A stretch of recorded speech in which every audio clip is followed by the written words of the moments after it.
Tere tulemast Vilivere alevikku. Siia saab Tallinnast 35 minutiga mööda mustkattega teed.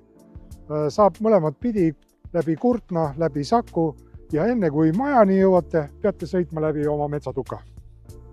Kinnistul 7300 ruutu, kinnistul on 3 hoonet, elumaja, kõrvalhoone, puukuur, asub sillas oja kaldal. Maja ja kõrvalhooned on kõik ehitisregistrisse kantud. Sellel suvel sai tehtud majal uus kasutusluba ja ühinetud tsentraalse vee- ja kanalisatsiooniga.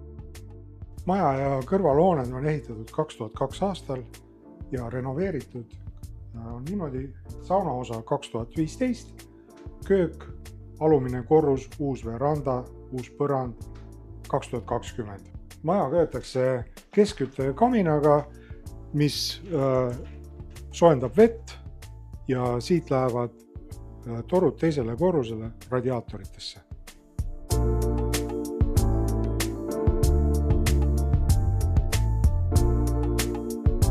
Teisel korrusel vajaks põrandu uuendamist. Ta on muidu igati kasutatav, aga ebatasane. Tänan vaatamast, palun helistage!